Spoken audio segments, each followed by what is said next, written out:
¿Qué tal? ¿Cómo están amigos y amigas de esta comunidad? En nuestra mesa de esta semana analizamos la derecha disfrazada de izquierda o la derecha en la izquierda. Se encuentra con nosotros dos analistas, dos visiones interesantes sin duda alguna de este tipo de temáticas, a quien por supuesto saludo con muchísimo, pero con muchísimo gusto. Vanessa Romero, Adrián Velázquez, ¿cómo están? Muy buenas tardes, muy buenas noches. Vanessa, ¿cómo estás?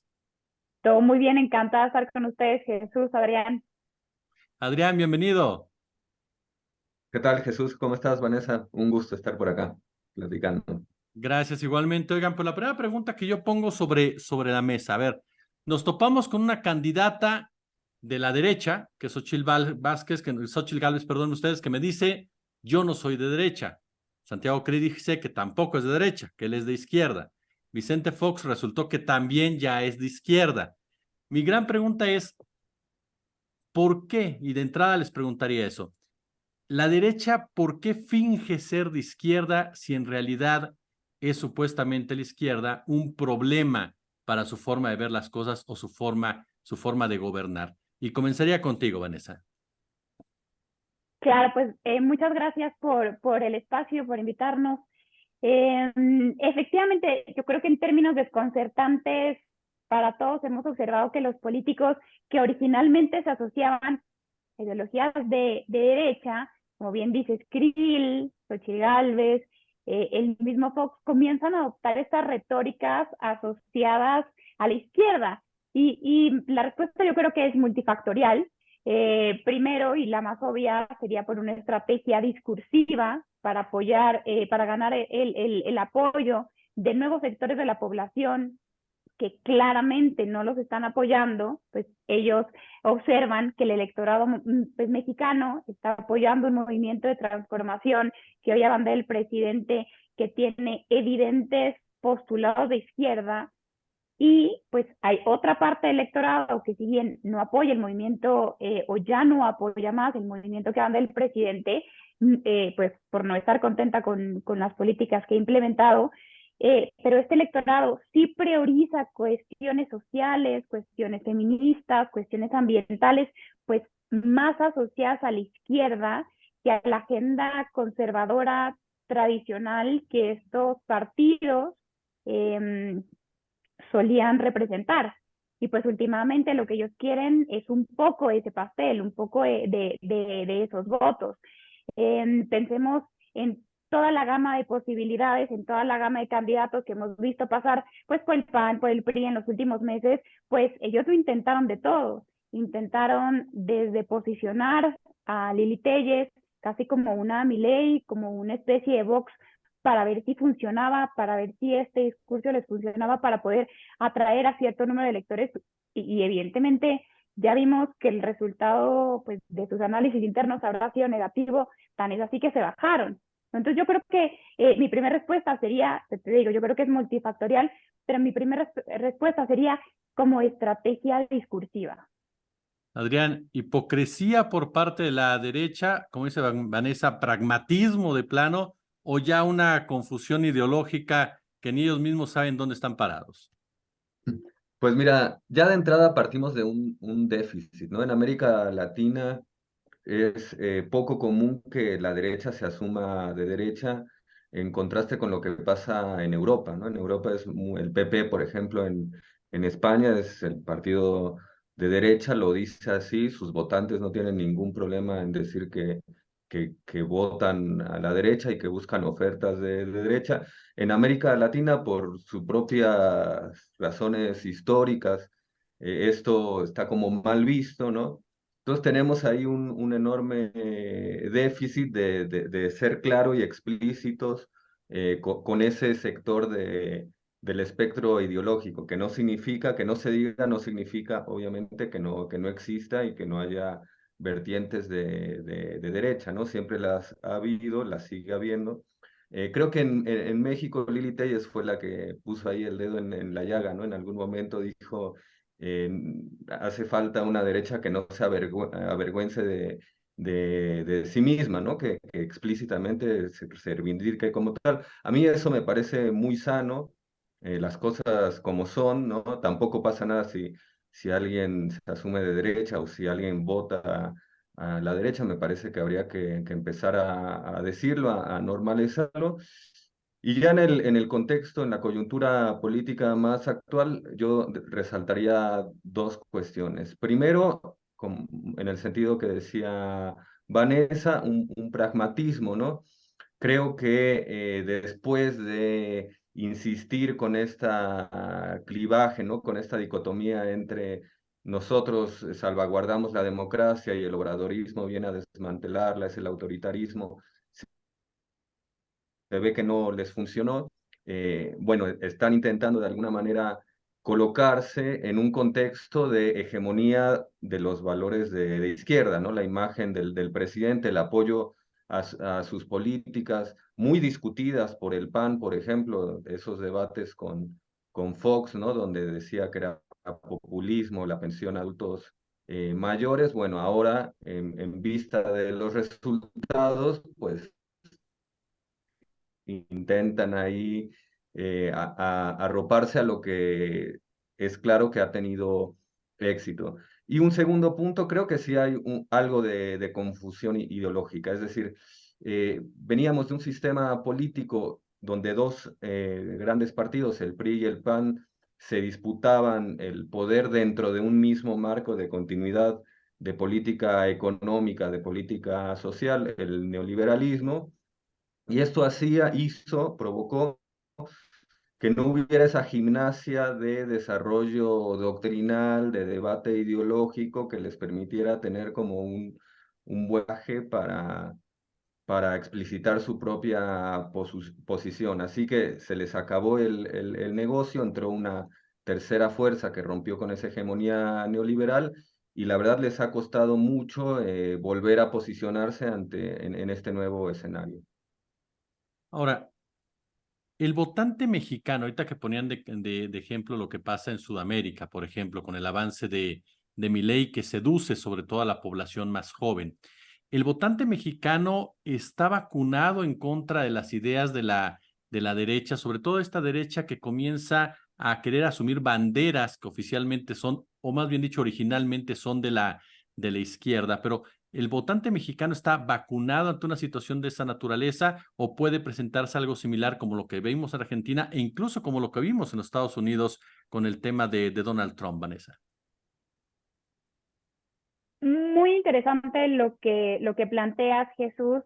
Desde el punto de vista inicial que estamos teniendo y en el que coincidimos Adrián y yo, es que esto que están proponiendo los partidos que están más cargados hacia la derecha, pues es una trampa narrativa, ¿no? Originalmente se ve como algo negativo, como una especie de adaptación oportunista, carente de autenticidad, como un movimiento casi táctico de tablero de ajedrez para ganar votos. Pero yo sí creo que subyace un elemento positivo que en los últimos meses hemos visto que denominan un triunfo del obradorismo, ¿no? Que las políticas de izquierda banderadas e implementadas, pues, este sexenio por el presidente, veremos si el siguiente sexenio, pues porque presumiblemente será la coordinadora por Claudia, han sido tan exitosas que precisamente para ganar ese apoyo popular bien enraizado e inclusive hoy bien sustentado en los resultados del Coneval, de la encuesta inglesa del INEGI, pues no es posible para los partidos políticos históricos en México apartarse de ellas o al menos ofrecer una alternativa muy lejana. Entonces, en suma, mi respuesta a tu pregunta sería, no creo que estemos vacunados vaya, de forma permanente, ¿no? Como funciona una vacuna de forma permanente, pero al menos en el mediano, en el corto y en el mediano plazo, yo te contestaría que sí, en función del arraigo del arraigo de la aceptación y del éxito de las políticas que han sido implementadas en los últimos años. Adrián. Sí, coincido con Vanessa. A ver, intentos hay experimentos en ese sentido. Ya mencionábamos a Lili Telles, también está, bueno, este Verástegui, ¿no? Que es parte además de la CEPAC, ¿no? De esta red de una derecha global, ¿no? Que busca ahí infiltrarse. Tiene México algunas condiciones, ¿no? Que por ejemplo los grupos ultraconservadores, bueno, lo estamos viendo a propósito de la discusión sobre los libros de texto, ¿no? Grupos muy conservadores vinculados al catolicismo que aprovechan estas coyunturas para expresarse, ¿no? Una larga también tradición en México, pero afortunadamente son expresiones todavía minoritarias en lo social y muy marginales en lo político. Yo creo que la gran vacuna fue el triunfo de Andrés Manuel López Obrador en 2018. Hizo su política con fuerte componente social, ¿no? Porque eh, si vemos, por ejemplo, el caso de Milei en Argentina, bueno, son condiciones también muy singulares, ¿no? Una crisis muy larga, el fracaso ya de dos fuerzas políticas opuestas, ¿no? Juntos por el Cambio con Macri y el Frente de Todos con Alberto, ¿no? Y hay en el voto a Milei un fuerte componente de rechazo a la clase política como un todo, ¿no? Esta cuestión de la casta, ¿no? En México no tenemos esa situación, muy al contrario, tenemos creo que un momento de alta reivindicación de la política, de saneamiento de las instituciones y de mucha participación popular. Y eso hace que estas expresiones permanezcan en los márgenes. Ahora, otro caso es el de Brasil, por ejemplo, donde para explicar Bolsonaro hay que irse a esto que se conoce como lawfare, este vínculo entre la persecución judicial y el poder mediático que durante años estuvieron estigmatizando lo que fue el gobierno del PT, de Lula primero y después de Dilma, y eso fue generando un fuerte estigma sin el cual no se explica Bolsonaro, ¿no?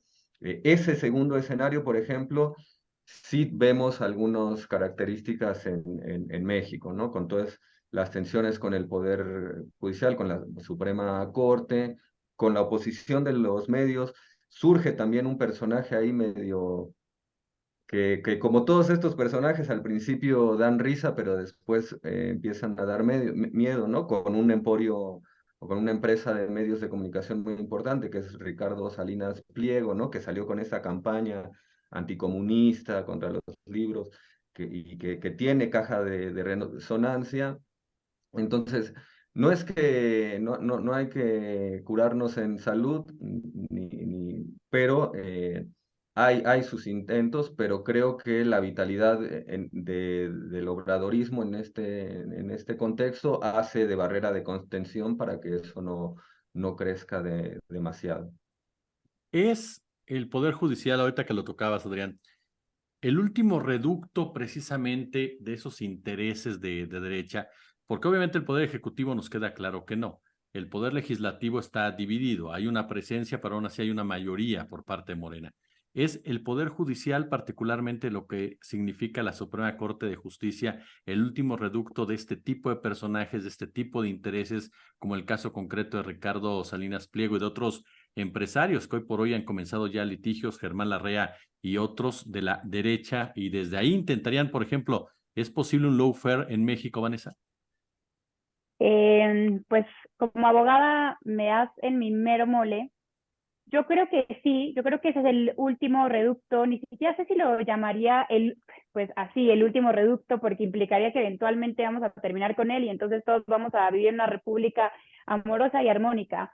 Entendiendo este balance de poder, este equilibrio entre los tres poderes, que pues es deseable, nos toca entender muy bien que en todos los países el poder judicial suele ser el más tradicional, el más conservador, eh, el más reacio al cambio, precisamente por la forma en la que los abogados somos educados y por la forma en la que ejercemos nuestra profesión. Nosotros no solemos estar, uno, en contacto con el pueblo, nosotros no entendemos la justicia normalmente desde el lado del necesitado, sino desde el lado de la estructura.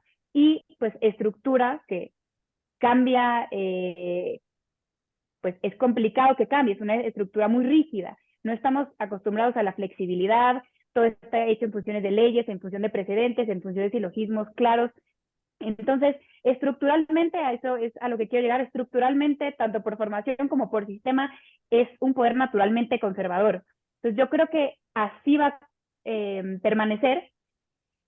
Yo, por ejemplo, no estoy de acuerdo con esta propuesta presidencial de que los ministros de la Corte sean electos por parte del pueblo. Yo creo que ya existe un equilibrio entre los tres poderes para su designación. Lo que sí creo es que el Poder Judicial requiere una reforma profunda en materia de justicia, de sus operadores, de defensorías de oficio, vaya, de todo el funcionamiento del poder para acercarlo al pueblo, para que no beneficie precisamente a este tipo de actores como los que estamos señalando, y entonces empiecen a funcionar en favor de la mayoría.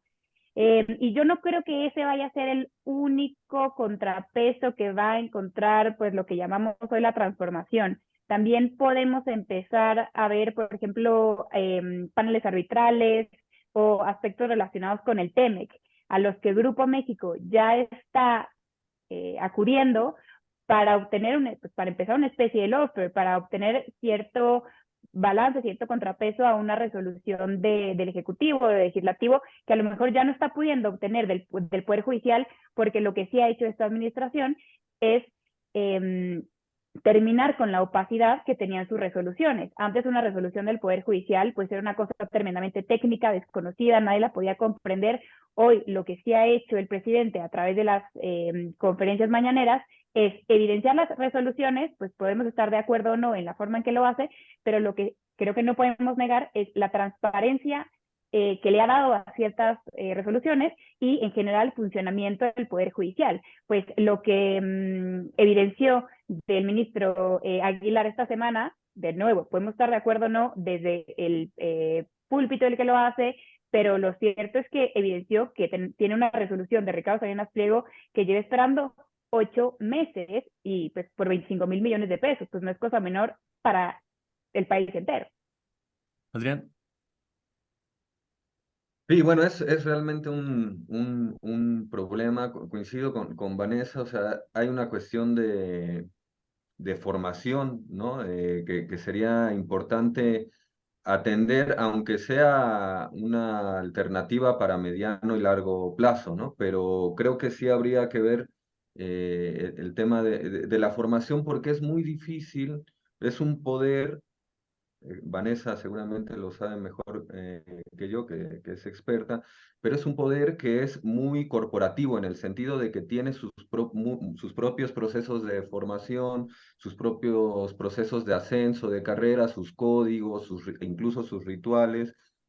Esto hace que sea muy difícil cambiarlo desde fuera, ¿no? Y al contrario, ahí las experiencias que hemos visto, donde se han propuesto reformas al Poder Judicial sin que haya un enclave mayoritario adentro de esta corporación, han tensionado mucho la relación entre poderes y en la mayoría de los casos no han salido bien. ¿A qué voy? A que va a ser muy difícil, es decir, primero que de los tres poderes del Estado me parece que el más atrasado en términos de modernización y de, de asumir criterios de justicia claros, transparentes, en bienestar para de la mayoría, bueno, los presos sin condena, etcétera. Hay un montón de situaciones que hacen del Poder Judicial un poder muy atrasado, ¿no? Que necesita una modernización. Ahora bien, va a ser muy difícil lograr esto sin que haya una fuerza motriz allá adentro que impulse y que diga, nosotros, abogados, magistrados, jueces, necesitamos rever nuestra propia labor porque estamos lejos de los estándares que se requieren en una democracia, en impartición de justicia, en resoluciones de la Corte. Es decir, es realmente un problema que ya estaba, no es de ahora, pero con este cambio que hubo en el gobierno, donde cambió, digamos, la relación de poder y qué se representa y qué intereses se busca cuidar, quedó más evidencia y lo que estamos viendo es ese choque, ¿no? Un poder ejecutivo y un poder legislativo que va para un lado y un poder judicial que ha quedado atrás, ¿no? Es una situación a tener en cuenta. También se le suma la debilidad y la incapacidad de la oposición, ¿no? De adaptarse a este cambio, de proponer otra cosa, y queda el Poder Judicial y las Cortes como último recurso, ¿no? Lo que no pueden ganar en lo electoral lo están intentando ganar en la Corte, y es una situación a tomar en cuenta y a prestar atención en los próximos años, seguramente. Ahora los voy a poner un poco en problemas. ¿Hay derecha infiltrada en Morena, particularmente en este proceso que se está llevando a cabo por la coordinación de la Cuarta Transformación? ¿Hay derecha incrustada como tal, ideológica, política, organizacionalmente hablando, Vanessa? Sí, pues yo creo que esta trampa discursiva, estos estrategias electorales de las que culpamos a los partidos, pues de ellas no pueden librarse las personas físicas, pues los individuos de última son ellos quienes los integran. Entonces, naturalmente mi respuesta será que sí. Espero que al menos por lo que hace a Morena sean los menos, pues naturalmente sí. Y porque yo creo que la parte importante que tocas aquí toca la ideología, el sustento ideológico de cada uno de los partidos políticos. Y quizá por eso es tan grave que los que originalmente nacieron y se identificaban como de derecha o más cercanos a la derecha empiecen a coquetear solo por estrategia electoral hacia la izquierda, porque de últimas pues la identidad de un partido político de cualquier persona, pues, pero hablando de partidos políticos, se construye en torno a sus valores, a sus principios, a los objetivos fundamentales que persigue, ¿no? Entonces, de últimas, mantener esa identidad es lo que hace que el partido siga siendo congruente, que tenga cierta importancia histórica, cierto legado, que tenga cierto compromiso a largo plazo con sus ideales y con sus electores. Pues yo pienso, ¿cómo es que todos estos partidos que hoy cómodamente se unen en el frente pueden arrogarse confianza pública de cara a sus electores? La realidad es que en un país como el nuestro, que tiene un sistema político plural con varios partidos políticos, pues los diferentes partidos deberían ser mucho más leales de lo que hoy están siendo a sus enfoques y a la forma en la que sugieren solucionar cada uno de los problemas que afectan al país. Y es que, a ver, Adrián, a final de cuentas, estamos ante una situación en donde de lo que se trata es de continuar un legado de la Cuarta Transformación que encabeza en este momento Andrés Manuel López Obrador, pero ya no va a estar Andrés Manuel López Obrador, o por lo menos no en el papel que está jugando en este momento. ¿Qué riesgo hay precisamente de que a partir de la ya no presencia de López Obrador se pueda inclinar o haya grupos al interior de Morena que inclinen precisamente hacia el lado de la derecha los intereses partidistas? Sobre todo, insisto, pensando en que ya no hay un liderazgo que aglutina precisamente a todas las personas a su alrededor, como es el del político tabasqueño. Sí, bueno, a ver, es un peligro real. De hecho, bueno, en la historia demuestra que no es una probabilidad baja, ¿no? De que luego de un gran impulso transformador de izquierda, eh, la organización generada quede presa de otros intereses que en principio eran ajenos, ¿no? Esto es así por obvias razones, ¿no? El poder atrae, ¿no? Y hoy, por ejemplo, la manera más fácil de hacer de llegar a un cargo de elección popular o de pasar una reforma es en Morena, ¿no? Desde ya estás ahí, el propio éxito te lleva a colocarte ahí como un botín muy apetecible para ciertos sectores. Ahora, esto es así, es innegable, tampoco hay que dramatizar mucho. Yo creo que son dos factores que pueden mantener a resguardo este proyecto y llevar a buen puerto esta continuidad. Primero, la conducción, ¿no? Porque si bien es cierto que el presidente ya no va a estar y es un político excepcional, irrepetible en sus capacidades, bueno, Morena ha ido evolucionando, ha ido generando organización, ha ido generando raigambre popular, ¿no? Morena tiene varios millones de militantes, tiene propuestas, por ejemplo, lo que está haciendo con el proyecto de Nación, lo que está haciendo el Instituto de Formación Política, un poco representa ese muro de contención, ¿no? Para mantener firmes los principios y los valores, ¿no? Entonces, por un lado, la conducción, ¿no? Porque pese a que no va a estar López Obrador, sí va a ser muy importante que desde el vértice de quien sea él o la coordinadora de los comités de defensa de la 4T, sea fiel representante de esa continuidad, ¿no? Y por otro lado, es muy importante la participación de las bases, porque cualquier vicio de traición o de alejamiento de estos principios ideales, yo no tengo duda de que las bases lo van a reclamar, lo van a percibir y se van a movilizar, porque en suma es muy claro que esta adhesión a Morena tiene un sentido ético y de principios políticos muy claro, ¿no? Entonces, creo que la etapa posterior va a ser muy importante en términos de que se logre un buen liderazgo, ¿no? Un liderazgo que represente genuinamente, con sello propio, ¿no? Pero genuinamente esta continuidad del proyecto obradorismo, y va a ser muy importante también el desarrollo institucional del partido, ¿no? Que siga creciendo en términos de organización y que esta organización además tenga como base la participación popular. Creo que el gran contrapeso a cualquier posible desvío doctrinal o ideológico está en la militancia, ¿no? No tengo ninguna duda. Tengo un minuto para cada uno de conclusiones y Vanessa, yo te preguntaría en este punto.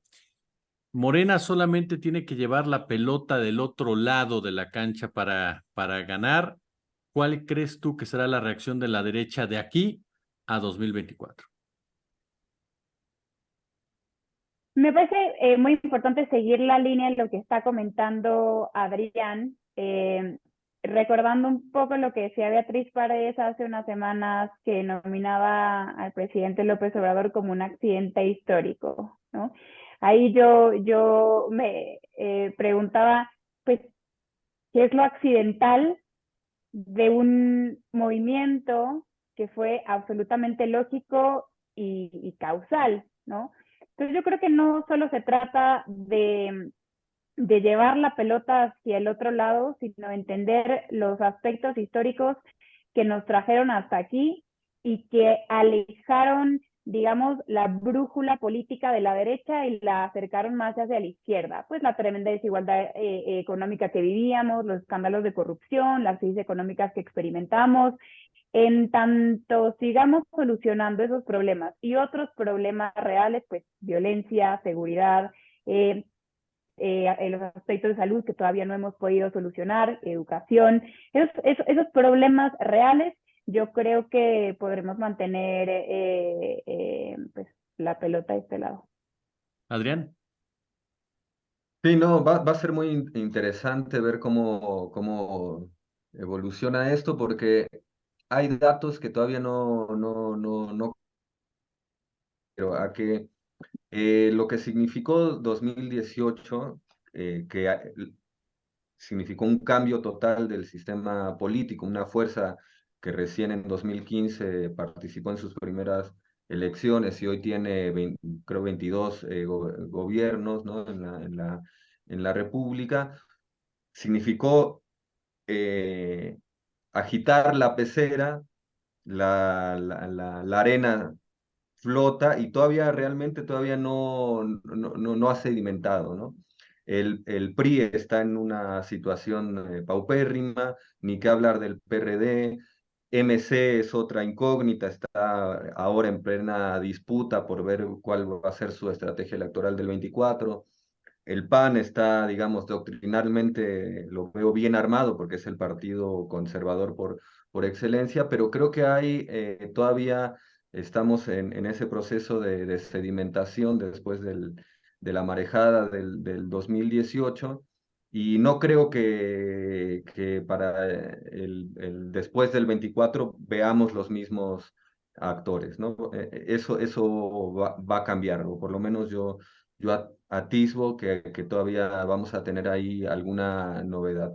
Por otro lado, ya desde 2021, con la alianza del PAN y el PRI, sí lo que vemos es una tendencia a la radicalización del bloque opositor, del bloque conservador, ¿no?